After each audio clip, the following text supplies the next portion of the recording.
Welcome in to the first ever Auburn Primetime Live. I am your host, Blake Lane, and I am excited to be here tonight with each and every one of you. War Damn Eagle. Let's hop in here. And on tonight's show, we are going to talk about PFF ranking the Auburn Tigers number two in the top five wide receiver rooms in the country. So, I want to get off of this real quick.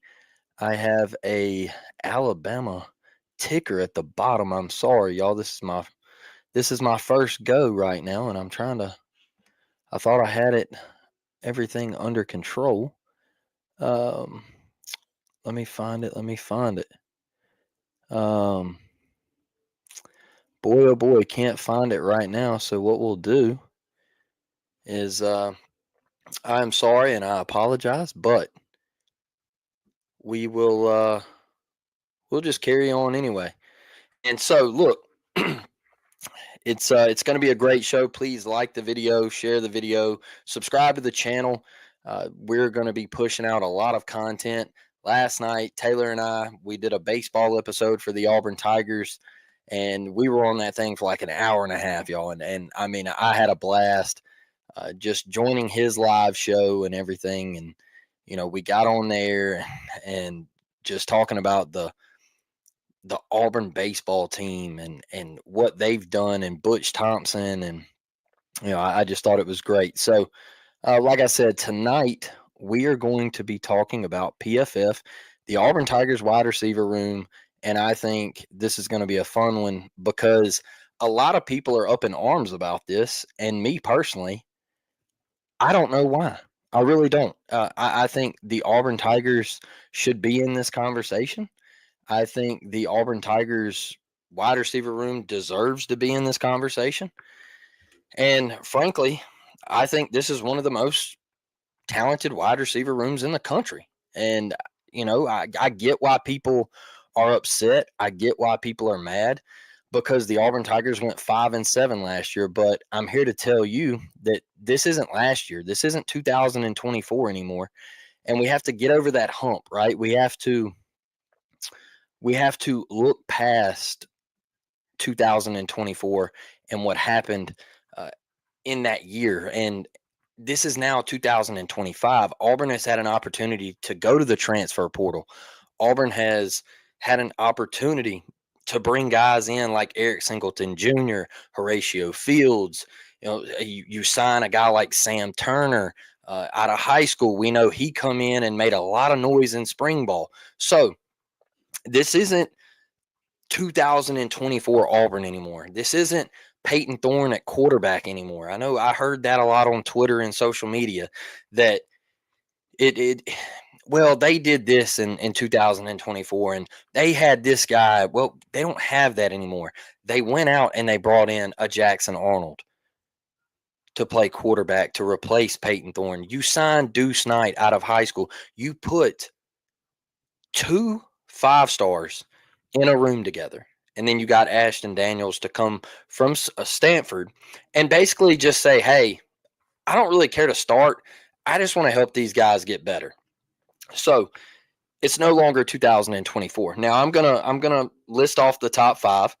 And at number one, this no surprise, the Ohio State Buckeyes. We know what they got: Jeremiah Smith, uh, national champions, all that good stuff in 2024. Number two, the Auburn Tigers, baby.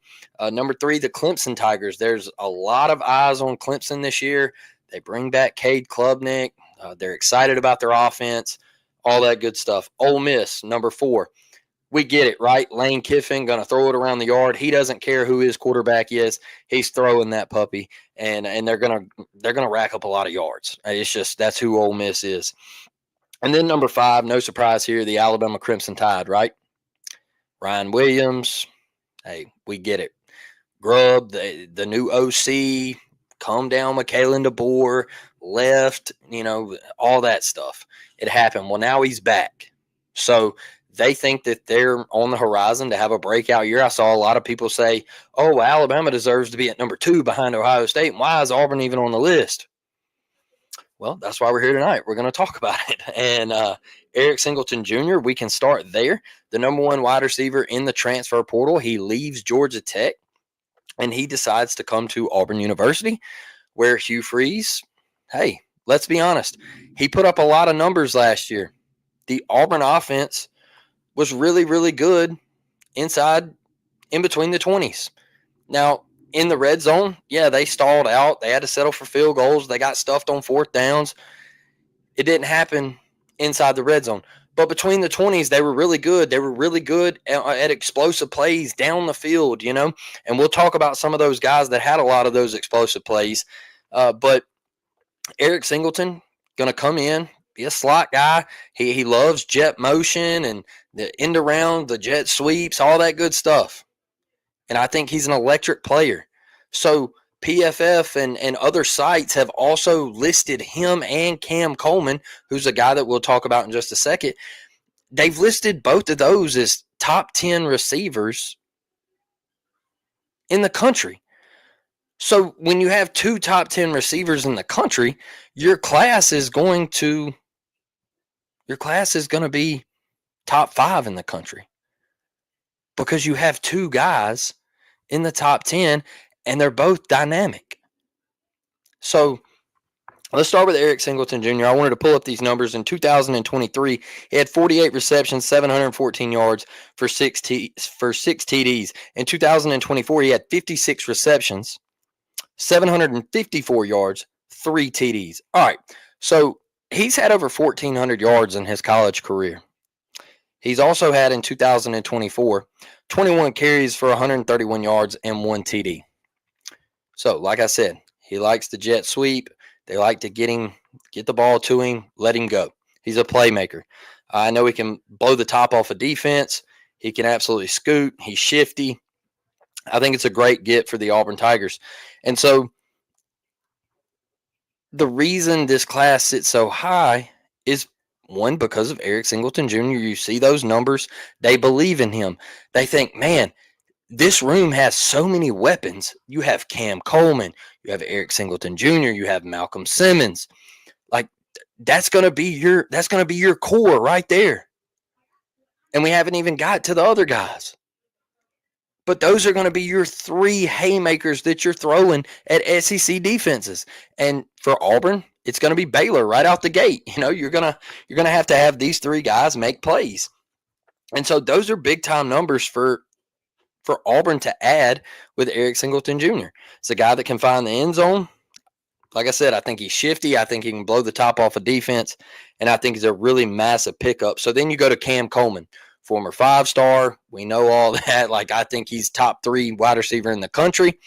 You can get mad at it all you want. I think he's great. And I think he's going to have a hell of an NFL career. He's 6'3", 197 pounds. And I can tell you this, I was watching a TikTok the other day, and it was Jackson Arnold telling some high schoolers about what they needed to do to get to this level, and they needed to work this way. And Cam, he flipped it over to Cam, and Cam was like, yeah, you receivers, you need to do this, this, this, and this. And I said, man, he's filled out, y'all.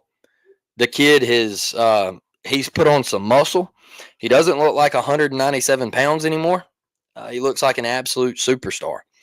So he was great as a freshman, but I think he's going to be another level as a sophomore. And Cam Coleman in 2024, he had 37 receptions, 598 yards with 8 TDs. And here's the thing. This is why I think Auburn deserves to be in that top 5. And you can interchange the top 5 however you want. That's fine. I don't care. But I think Auburn deserves to be in the top 5 because you saw Cam Coleman get continuously better as the season went on. Cam progressed as the season went on. Now, you take Ryan Williams over at Alabama. Hey, love Ryan Williams. A lot of my Auburn people, I tell them straight up, I think he's top 2 wide receivers in college football. That's just my opinion. I'm also from Mobile, Alabama. I've watched the kid since he was in 10th grade at Saraland High School, and I think he's absolutely electric. But Ryan started out great and then slowly decreased in his production. The stat sheet, look, I know both of these kids dealt with quarterback issues. And I'll say this. My point here is Cam Coleman, the struggle was early because, hey, he's a true freshman. The game had to slow down a little bit. We know there was some issues earlier in the season where, the blocking was kind of mediocre and they had to get that addressed and all that. But boy, when PT started playing a little bit better and they actually started to give the ball to Cam Coleman and make him a target and make him an asset to that offense, the numbers started skyrocketing. You saw the catches. Look, I think one of his best catches, I know the catch against ULM was fantastic. I mean, the body control to find a way to get a foot down or a hip down in that matter. But the catch against Alabama was an absolute brutal ball. And go back and watch that catch of Cam Coleman. It's just absolutely electric how he controls the body, he goes up and catches it at the highest point to beat the defender. And I think Cam Coleman is that guy. And I think, Ryan Williams, his numbers, they fell because Milroe, as the season went on, in my opinion, Milroe got worse. And so I just think Jeremiah Smith, Ryan Williams, and Cam Coleman, they're all in a league of their own to me. I think all three of those guys are going to be very, very successful in the NFL. I can't wait to watch draft night and watch these guys' names get picked. I think it's going to be incredible stuff to watch these three dudes go up and tackle the league and make themselves household names. So those are my first two, and obviously two hell of a picks from the Auburn Tigers. And third is Malcolm Simmons. You can't go any further on the list without mentioning Malcolm Simmons. In 2024, 40 receptions, 451 yards with 3 TDs. Y'all, Malcolm Simmons can also blow the roof off of a defense, and we saw that last year. And I think the only reason these numbers aren't better is because Malcolm Simmons, we were noted last year by Hugh Freeze. Malcolm Simmons had trouble learning the playbook, learning the routes. Hugh said they would call a play and Malcolm was supposed to run a dig and he's on a corner, and they said it was a disaster. All right. He said the talent is there. Don't get me wrong. He said Malcolm Simmons is a star, and we saw it at times. But it was hard to put him out there. Hugh Freeze said it. He said, it's hard for me to put a guy out there when he doesn't know the playbook. I think that's an emphasis that Malcolm has to tackle this year, and he's gotta get that down, because if he does, he's another one that's right up there in the upper echelon of wide receivers in America. And so that's how quick he is. Like I said, blow the roof off the defense. You can get him in the screen game. Another one that you can jet sweep him. You can do all that stuff with Malcolm. Now, one thing with Auburn is last year I felt like when we did do the jet sweep with Malcolm, everybody knew what was coming. Anytime he went in motion, I just felt like we got to a point where we kind of gotten a little trend of it, and it was just so noticeable that it was predictable. And I know we tried to run a couple trick plays to Malcolm, and they were just disastrous. So I don't want to see that part. I just want to see Malcolm. Just send him on the post. Just send him on the post, and I'll be good, because I think he can put daggers into defenses. And then you go out and get Horatio Fields. That's our fourth guy. And look, we're not even done yet, right? Horatio Fields, 6'3", 205, a typical big body receiver for Hugh Freeze. That's the kind of guys Hugh Freeze targets. That's what he wants. He wants big, physical, go up and get the football, attack the football at the highest point, and be physical with it, come down with it, make the grab. In 2024, he had 39 receptions, 463 yards, and 4 TDs at Wake Forest. Y'all, you go and get a guy like this in the portal, and once again, you're matching him up with Perry Thompson. Now, that's the next guy we're going to talk about, but you're matching Perry up, and everybody's like, where's Perry? Where's Perry? We want to hear about Perry. Okay, I think Hugh went and did this. I think he made this move because he said, okay, I want to get the best out of Perry, and I also want to go get a baller. but I want to see Perry pushed to the max. Now, last year, Hugh went and got KLS. Boy, wish he had another year of eligibility, but unfortunately he doesn't. And KLS, I think he was a teacher, he was a mentor to Perry Thompson, and he showed him the ropes of how to be a college D1 wide receiver. And I kept telling people last year, they were like, "Where's Perry?" And I was just like, "Look, man, KLS teaching every little thing that KLS taught Perry. Perry is going to take that to his game this year, and I think you're going to see a breakout star." But Horatio Fields was brought here because he's that prototypical receiver that Hugh Freeze wants, and he's also going to come in here and put the fire on Perry. I think he's going to be a guy that pushes Perry and helps Perry grow as a player as well. So, like I said, Perry Thompson, 6'3", 222 pounds. In 2024, he had 5 receptions, 126 yards, and 1 TD. Look, Perry, you've heard me talk about Perry a lot. Everybody from the Up Tempo podcast, you've heard me. Perry is from where I am down here on the Gulf Coast in Alabama. Perry went to Foley High School. I went and watched Perry play multiple times. And I think it was really, really difficult on Perry to adjust to the college game and how they were going to use him, because at Foley, they used him a completely different way. He was about all Foley had. And I've mentioned this multiple times that the quarterback that they had, I don't think he was ready for varsity football. I don't know what grade he was in, but when I went and watched, he looked a step behind, and Perry was having to motion into the backfield and take handoffs, and he wasn't getting that full route tree and things like that in high school to fully develop. And so I think it took him a minute. When he got up to Auburn and Marcus Davis was like, "Hey, let's get to work," it took him a minute, and that's okay. There's nothing wrong with that. Now, Perry chose not to redshirt, so he's coming in as a sophomore. But just another guy that can go down the field, make tough contested catches. He posted a highlight on TikTok the other day, and I was like, boy, that's a grown man. It's going to be very, very exciting to watch these Auburn receivers all year. I think it comes down to the quarterback position. And I think people are going to look back at this list and say, okay, well, they did deserve it if Jackson Arnold pans out. And we didn't even go to Sam Turner or Bryce Cain. Bryce Cain's another guy that redshirted. This is a guy from my hometown as well, in Mobile, Alabama. He went to Baker High School, and he's only been playing football for a couple years. So another guy that was like a project, but he's got streaking speed, SEC speed. I went and watched him play a high school baseball game one time because I like watching, athletes play different sports, multiple sports. And so me and my buddy, we went up to Baker and watched him play in a playoff game. And there was a ball hitting left center, and he goes and tracks it down, brings it back over the wall, and I said, now I see why everybody was on him in football. Because the speed from center to left center, and then him climbing that wall and bringing that ball back, I said, I see it now. Dude's elite. I watched him play for Baker football. Go up and make tough contested catches. He took the top off the defense multiple times.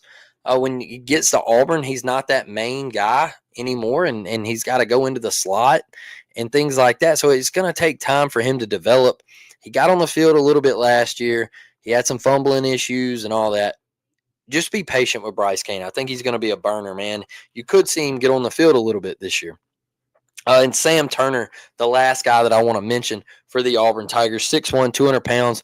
This is a guy out of Georgia. Kenyatta Watson brings him over, and that was a big thing in the Auburn recruitment. And just attacking the state of Georgia. You look at Auburn's roster in the heyday when Auburn was just really, really good. Auburn had a lot of players from Georgia. And so Sam Turner was a big, big flip. He flipped from Georgia Tech. And they say he goes out in the spring and he dominates. He makes a name for himself. They're like, hey, we don't know how we're going to keep this kid off the field. We really don't. We have to get him touches. And when you hit, that's a true freshman. That's a true freshman ready to come in and play. And just one of those guys where you look at stars and you're like, okay, well, hey, sometimes stars don't matter, right? It's because they were talking about him like he was a 5-star during spring ball. So I just look at this. I look at this wide receiver room, and I say, okay, Eric Singleton Jr., Cam Coleman, Malcolm Simmons, Horatio Fields, Perry Thompson, Sam Turner, Bryce Kane. Y'all, how are we not top 5? Everybody wants to argue that we're not top 5. How are we not? How are we not with that? With that production, what you did in the transfer portal, the guys that you're bringing back, how is Auburn not in the top 5 like PFF has us? Like I said, you can interchange top 5. Do we deserve to be 2? We'll let that play out on the field. We'll let it play out on the field. So let's get over here on these comments. After we get into these comments, we will talk a little bit about the baseball schedule this weekend, and we will hit that and talk about some game times and things like that. So here we go. We got a War Damn Eagle. Got another War Eagle. We should be better this year. If we're not, guess what? If we're not, guess what? We definitely should be better. I just think a lot of people don't respect Auburn no matter what kind of players we bring in. Okay, so the thing with this is Auburn has a tough media go. And what I mean by this is we're in the same state and we're in the same rivalry as the University of Alabama, right? So it's tough because they're just gonna get off on Alabama. They're just gonna take that route. That's the lover boy, and that's the way they're gonna go. And there's nothing wrong with that. That's fine. I truly think that they're the cream of the crop when it comes to college football and the history, and they've had 2 dynasties, and we'll probably never ever see that again, right? So I'm okay with it, but the hatred towards Auburn is, I think, on this list is everybody's turning it to what you did last year, and Hugh Freeze's first 2 years is basically saying why are they that high, because they haven't done anything. They haven't won games. They haven't beat big time programs. You had a chance to beat Alabama and you gave up the miracle. Ryan Williams, yes, is a very good receiver, but one player doesn't make a whole room. They had a couple big transfers. They got Jeremy Bernard over there. They got a nice little room, but I get what you're saying. I get what you're saying, Karen, because I think what you're saying here is they look at the Alabama room and they just point it to Ryan Williams and they don't think about anybody else. I get that 100%. And let's see. Yeah, I definitely get what you're saying there. War Damn Eagle Auburn Dad. I am glad you guys are here. I want Perry to be great this year. I hope Perry has taken everything KLS taught him and balls out 100%. I agree with you. That would be fantastic, right? Like, that would be absolutely huge. I think Perry is going to do wonders. My PTSD about Coastal Carolina pitching. Look, Coastal Carolina, I'll do an episode later this week. It's scary, but I'll tell you this, our lineup's scary too. So we can cancel that pitching out if we just hit the baseball and have great ABs. And we'll be just fine. We'll be just fine. And I like us to go to Omaha. It might be, I predicted last night, it might be the hard way. You might have to take the 3-game route, but I'll take any route, right? I just want to get to Nebraska. So, guys, I want to hop in here and I want to talk about the Auburn baseball schedule. And, we play Friday night, Coastal Carolina at Plainsman Park at 8 p.m. Central. I don't know why we're playing so late. That's the slot we get. I hate it for the Eastern time folks in Coastal Carolina. That's unfortunate for them. They have to stay up till 9 o'clock. They're going to be up past midnight watching game 1. And then we turn right back around and play at 2 p.m. Central Saturday. I don't get that. That's one thing in the Super Regional that I'm kind of pissed about. I'll be honest with you. I'm kind of pissed about because I don't like us playing that late and then turning right around and playing at 2 Saturday. And then Sunday is to be determined, which will probably play at like noon because they want to get everything figured out for Omaha and all that good stuff. So, yeah, hopefully we don't have to go to a Sunday, but I am kind of ticked that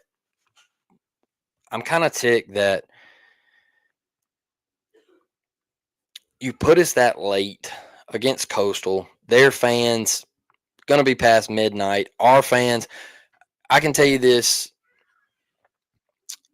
after Friday night, the game was over. We didn't get back to the hotel until like 12:30 because we started at 8. The game ended. We had to walk all the way to our car, and then we had traffic and all that stuff. Like, we didn't get back to our hotel until after midnight, and then you got to wake up and do it all over again the next day. It's tough. I can only imagine what it's like on the players because you got to work. You got to wake up and get ready and get going, eat breakfast, and start, loosening up, getting ready for the game.